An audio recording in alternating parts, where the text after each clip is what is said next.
Baik, baik. Saya lanjutkan saja. Intinya dari pertemuan 9 ini adalah masih lingkup membahas, tentunya kita mengulas kembali pertemuan sebelumnya yang pastinya bukan pertemuan 7 dan 8, tetapi pertemuan 6, 5, 4, 3. Nah, itu yang ada kaitannya dengan pemodelannya. Juga nanti ada kaitannya dengan apa namanya, untuk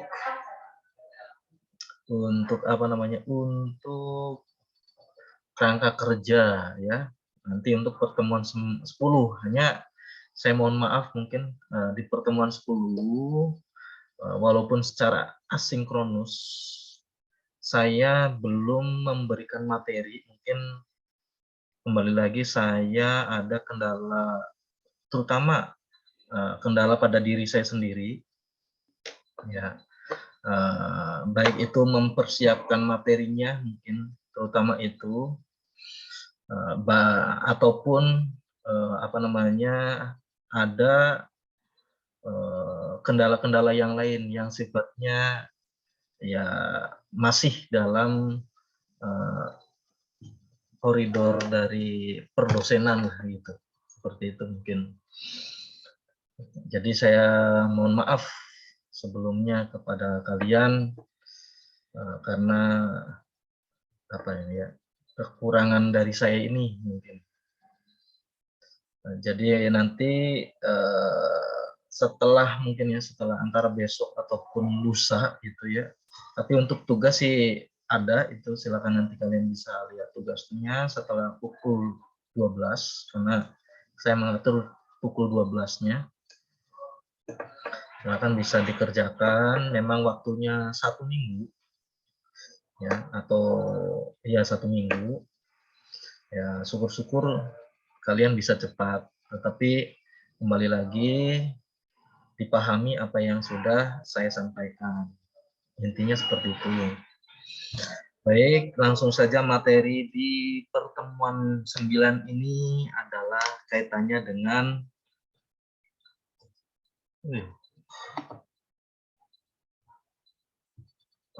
sebelum memasuki pertemuan 9 masih tetap kita disinggung terkait dengan 5M-nya, karena wabah dari wabah penyakitnya ini kan masih ada sebenarnya. Jadi kita harus bisa menjaga terutama kesehatan kita. Ya, seperti itulah. Ini himbauan dari lembaga, dari yayasan dan Universitas Bina Insani. Memasuki mata kuliah atau materi, tujuan dari materi pada pertemuan 9 ini yaitu diharapkan mahasiswa mampu memahami dan menjelaskan tentang evaluasi. Evaluasinya kan sudah kemarin ya, tetapi kita atau saya sambil ngobrol ya. Sambil ngobrol itu apa sih kemarin model evaluasi dari sistem informasi. Nah, itu.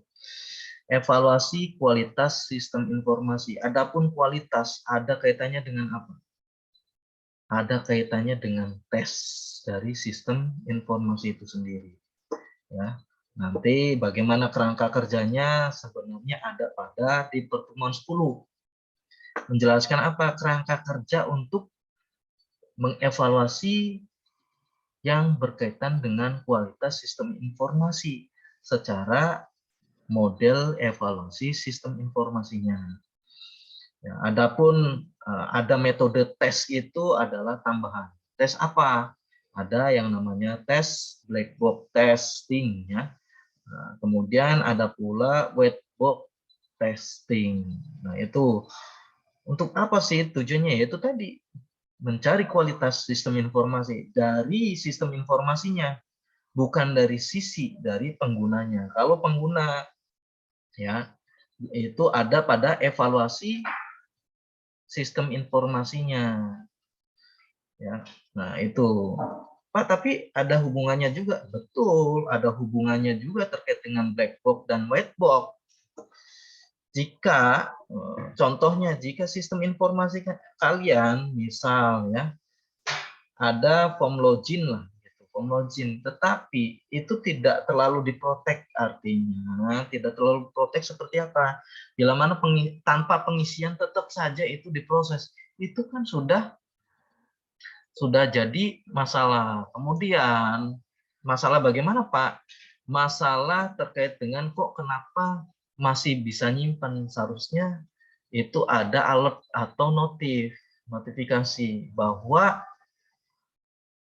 ada inputan data dong. Jangan sampai langsung simpan saja. Berarti di situ perlu ada beberapa penggunaan penggunaan logika informatikanya, logika pemrogramannya, bahwa data itu perlu disimpan ya, ada isinya ya. Tanpa ada isi kalau nyimpan itu salah, masih terdapat celah untuk merugikan organisasi ya melalui webnya itu sendiri atau sistem informasi. Nah, itu sedikit brainstormingnya ya, sedikit brainstorming. Nah, siapa tahu nanti kalian kita bisa berdiskusi di lain waktu, di lain tempat, tidak menggunakan Maya, silakan. Mangga datang ke sini, barangkali pengen ngobrol-ngobrol Pak, saya pengen ngobrol terkait dengan, silakan, insya Allah mudah-mudahan saya sendiri tidak menutup kepada kalian, karena diskusi seperti itu adalah bagi saya makanan untuk pengetahuan saya. Saya tidak menutup, mungkin saya sendiri ada kekurangan dalam keilmuan saya, tidak begitu sempurna. Begitupun seperti profesor juga sama. Profesor tidak mesti dia sempurna, karena profesornya itu ada dari sisi hal lain gitu. Walaupun sisi yang sama, ada sifat lupanya. Nah, seperti itu. Ya, kita lanjutkan lagi. Nah, materi yang saya sampaikan ini berupa perspektif, masih deskriptif lah gitu. Masih berupa pengertian, tetapi kemarin sendiri sudah bertahap terkait dengan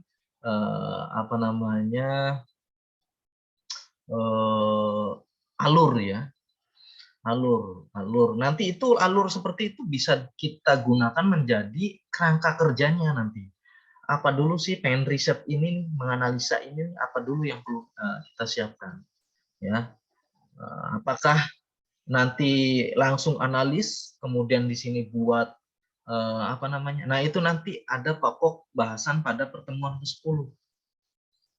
Nah, seperti itu. Yang pertama, perspektif ini saya jelaskan berkaitan dengan kualitas sistem informasi pada organisasi ya.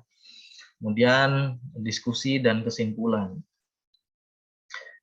Penerapan sistem informasi pada jajaran pemerintah dan lembaga di bawahnya diharapkan dapat menjadi kunci sukses dari sistem pemerintah berbasis elektronik. Jadi yang dimaksud dengan pemerintah berbasis elektronik atau sistem pemerintah berbasis elektronik ini kan berupa e-governance ya. E-governance. E-governance itu adalah salah satu bagian dari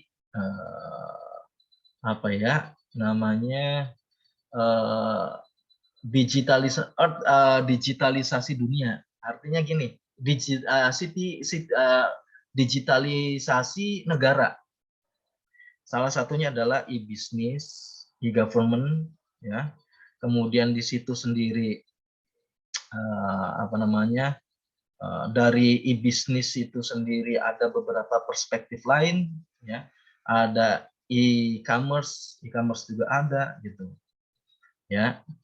Nah, itu kalau saya perhatikan atau saya baca dari apa namanya tulisan dari Profesor Indrajit, ya. Tapi beliau sendiri menurut penulis lainnya, kalau saya perhatikan, mengutip akhirnya. Nah, kutipan ini, apa penjelasan tersebut penerapan sistem informasi pada jajaran itu saya kutip dari Pamungkas, ya, Pamungkas dan kawan-kawan pada jurnal Informatika dan Komputer. Ada kaitannya dengan apa? Yaitu tadi, ya, kaitannya dengan penerapan sistem informasi yang perlu ada evaluasinya, kualitas sistemnya sejak apa ukurannya sejauh mana, gitu. Karena ada ukurannya. Gitu. Ya. Kemudian ada sedikit pertanyaan yang mengganjal mungkin di pikiran saya, ya. Karena apa nanti mungkin pertanyaan ini juga bisa kalian jelaskan ke saya, ya. Pertanyaan itu mengapa perlu sistem informasi yang berkualitas, ya. Itu yang perlu saya sampaikan ke kalian. Apa sih kok perlu, ya, sistem informasi yang berkualitas itu? Cukup jadi sistem oleh developer itu sendiri, ya, si pengembang sistem itu sendiri kan menyampaikan atau memberikan ke vendornya, ini sudah selesai, baru dari pihak vendor memberikan ke penggunanya. Ya, nah sejauh itu apakah perlu sih yang dimaksud dengan sistem informasi yang berkualitas? Tadi sudah saya jelaskan di atas, ya, bahwa sistem informasi, ya, yang dalam pengembangan dalam pengembang sistem itu sendiri, development itu sendiri, ya, developmentnya sudah mengecek biasa itu dari beberapa bagian atau divisi. Yang pertama mungkin divisi atau front end-nya, ya, bagaimana sih dari tampilannya sendiri, kemudian back end-nya sendiri. Nah, itu kan jelas-jelas sudah ada kerjasama yang baik, ya. Kemudian dilaksanakannya testing, di situ kan ada tahap-tahapan pengembangan sistem. Kalian sudah menerima belum terkait dengan materi yang namanya analisis pengembangan sistem informasi? Karena ada efeknya yang pastinya. Kalian ini kan nanti lulusannya adalah engineer sistem informasi, gitu. Artinya bukan analisis saja sebenarnya, tetapi bila mana saya akan fokus ke analisis, ya. Silakan, berarti mungkin analisisnya bisa dipadusarankan, mungkin analisis terkait dengan penggunaan ini, kemudian model A ini dengan model B, mungkin, tapi bukan di situ untuk pembandingan, tetapi langsung mengarah yang bersamaan. Ya, misalkan menggunakan model TAM, ya.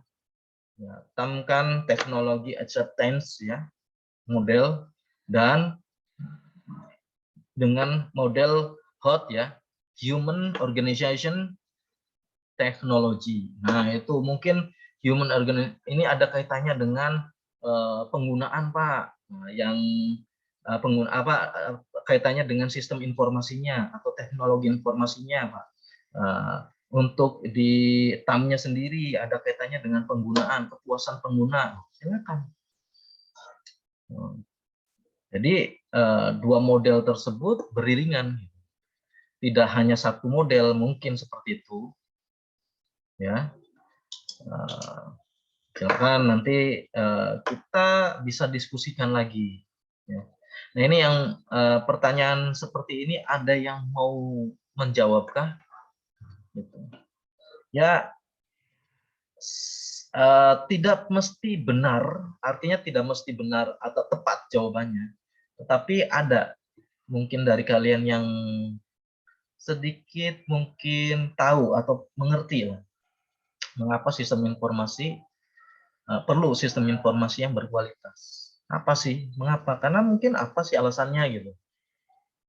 Apakah datanya takut kecolongan nanti kalau tidak berkualitas? Nah, itu. Ada yang mau itu menjawab dari pertanyaan ini?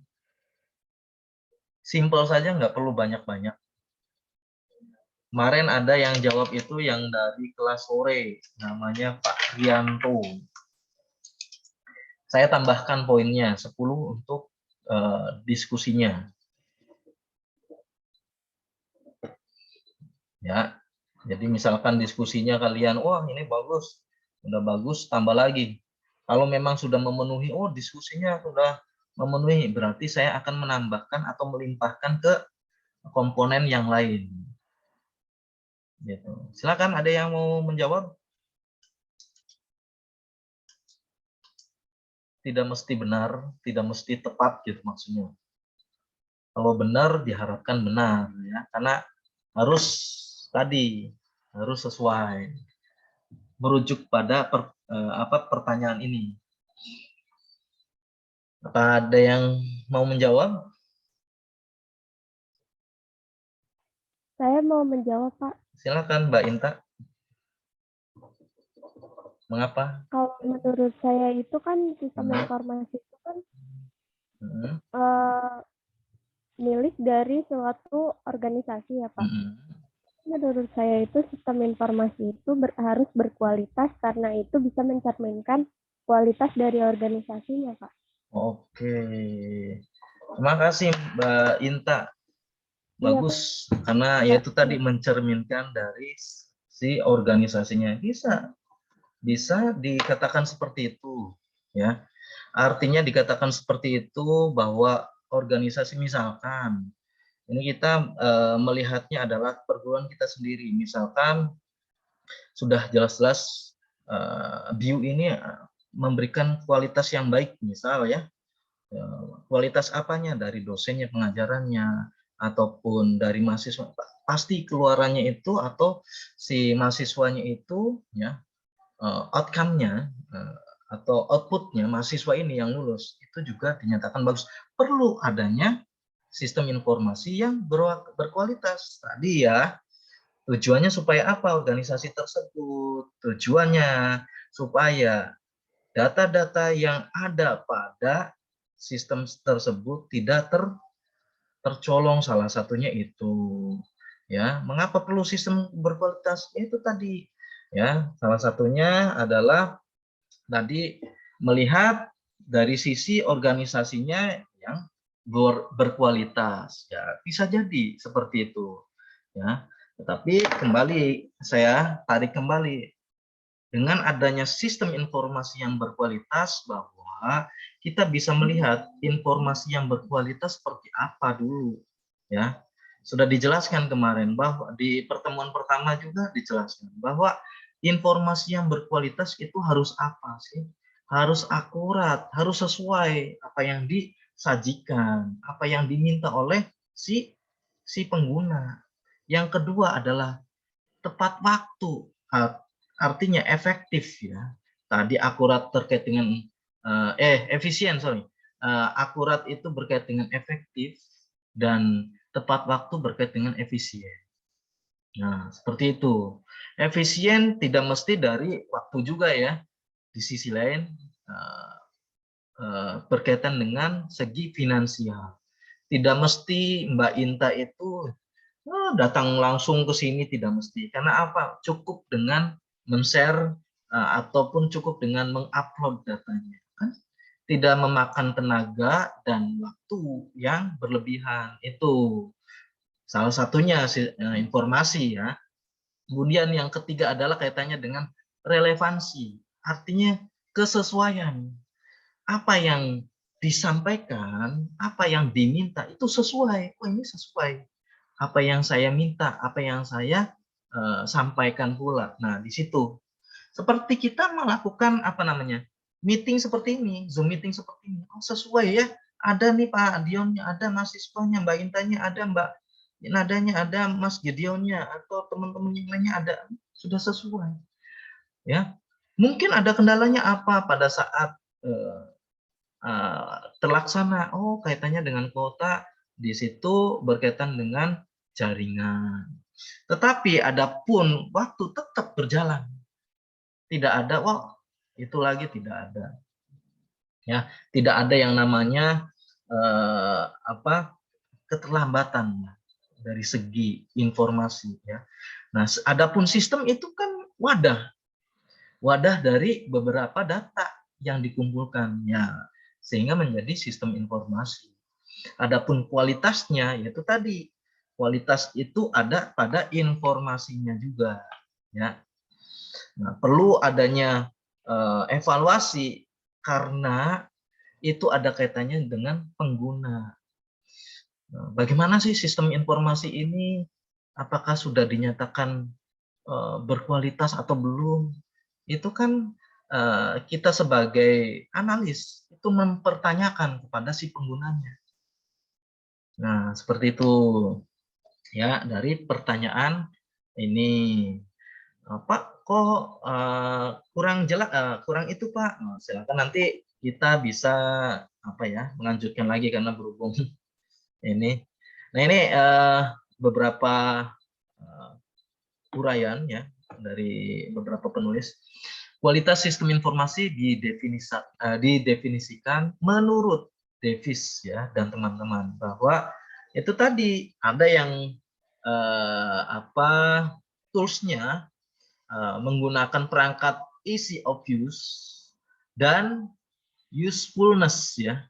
Ada pada apa nih? Evaluasi apa? Model evaluasi apa? Yang perceived easy of use dan usefulness. Ada yang tahu? Ada yang ingat? Hitam, Pak. Wah, sip, Mbak Inta. Rupanya ingat. Nah, syukurlah Mbak Inta. Sip, mantap Mbak Inta. Ada pada model teknologi acceptance model ya. Di situ berkaitan dengan easy of use dan usefulness ya, terkait dengan penggunanya. Ya, merupakan dijelaskan bahwa merupakan tingkat seberapa besar teknologi komputer dirasakan relatif mudah untuk dipahami dan digunakan oleh siapa? Ya si pengguna.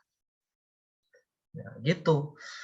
Di situ kita bisa menilai atau bisa memberikan grade ya bahwa sistem informasi ini sudah dinyatakan berkualitas ya dengan menganalisa atau menganalisa melalui responden si penggunanya ya itu. Kualitas sistem informasi memperlihatkan bahwa jika pengguna sistem informasi merasa bahwa menggunakan sistem tersebut mudah. Nah, kita itu dijelaskan bahwa ada yang namanya aplikasinya, user friendly nih. Bagaimana sih gambaran user friendly itu? Apakah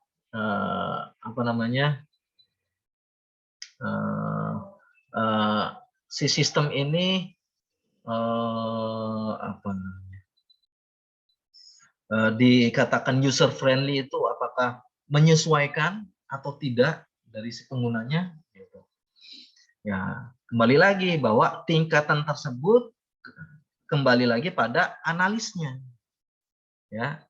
Yang dinyatakan user friendly itu harus misalkan responsif. Misalkan ya, si sistemnya ini responsif ya, sesuai dengan kondisi pada perangkat kerasnya. Silakan. Ya. Kemudian sistem informasinya ini tidak memakan waktu yang berlebihan untuk apa? Untuk penyampaiannya. Itu bisa dikatakan seperti itu.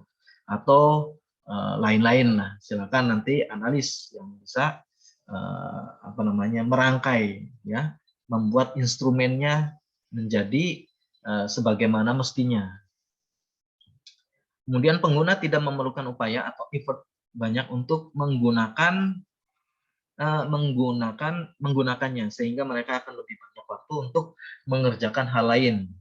yang kemungkinan akan meningkatkan kinerja. Tujuannya sebenarnya sistem informasi adalah pada kinerjanya. Kinerja dari apa? Si penggunanya. Penggunanya ini kan yang jelas adalah organisasi. Di dalam organisasi ada pengguna semacam human-nya, tata kerja, perangkat kerjanya, ya. Nah, di situ ya, ini ada beberapa hasil dari apa namanya, dari Dillon dan McLean, DNM, ya, dan McNay dan kawan-kawan serta yang lainnya. Kemudian semua itu yang pastinya menunjukkan bahwa kualitas sistem informasi berpengaruh positif terhadap kepuasan penggunanya. Ya, saya tarik dari artikelnya Nimade Sri dan Iketut, ya, Iketut 2016.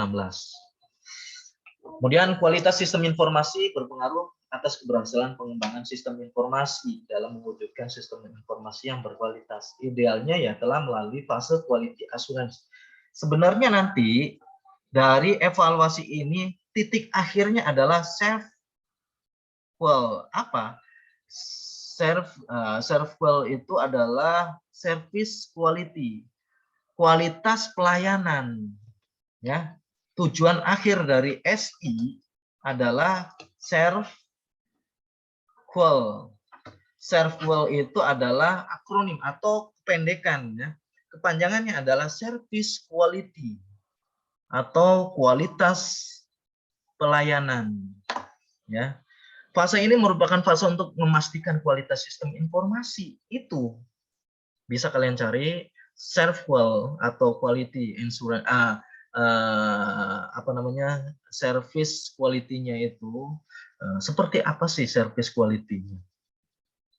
Ya, memastikan kualitas sistem informasi yang telah diproduksi atau telah melewati fase development. Artinya fase development itu kan ada beberapa, ya. Kita bisa melihat dari software development life cycle, ya, SDLC. Itu kan salah satu metode pengembangan sistem, ya. Ada beberapa metode pengembangan yang kekinian itu kan tradisional. Artinya tradisional itu ada beberapa model, ya, dari SDLC itu. Salah satunya adalah waterfall, ya, atau yang lainnya adalah prototype, ya. Ya, kalian bisa melihat beberapa model-model dari pengembangan sistem. Kemudian tujuannya dalam menerapkan fase tersebut adalah apakah telah sesuai dengan kebutuhan pengguna. Nah, itu dilihat dari apa? Fleksibelnya, adaptifnya. Adaptif itu ya beradaptasi sesuai apa keinginan dari si penggunanya. Ya, reliable, ya, benar kebenarannya. Jangan sampai tidak reliable, tidak benar apa yang disampaikan ataupun apa yang diinginkan tidak sesuai, tidak menerapkan kebenarannya. Itu kan berarti kualitasnya kurang, ya. Kemudian kalian juga perlu ingat bahwa sudah saya sampaikan beberapa model evaluasi sistem informasi, ya. Yang pertama adalah model EUX, model HOT, model TTF, dan nanti kita nanti akan saya jelaskan berkaitan dengan model balance shortcut, ya.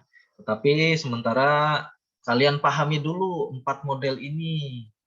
Kemudian buatlah apanya, kerangka kerjanya juga. Nah, ini sudah memasuki diskusi, ya. Ada diskusi ini, silakan nanti kalian buka di e-kampus, di situ kalian bisa menjelaskan terkait apakah hanya dengan melakukan fase quality assurance control untuk memperoleh sistem informasi yang baik. Nah, itu tadi, ya.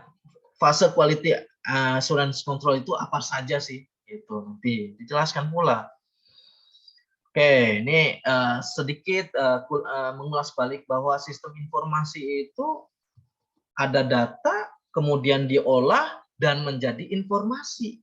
Datanya berupa fakta-fakta yang jelas, yang ada, kemudian diproses. Seperti halnya kalian sekarang lagi booming tren-trennya seperti kasusnya Brigadir J lah gitu ya, itu harus jelas. Maka dari itu kenapa belum segera diproses, karena harus data-data yang perlu diproses sehingga menjadi informasi yang berkualitas, tidak langsung ketuk palu, kamu salah, masuk jebloskan penjara selama seumur hidup, ya tidak bisa. Harus ada data yang menyertainya. Kesimpulannya bahwa kualitas sistem informasi dapat dilihat dari kebutuhan pengguna, requirement of use atau usefulness, atau dilihat dari easy of use, atau dilihat dari beberapa perspektif ya. Selain itu, untuk memenuhi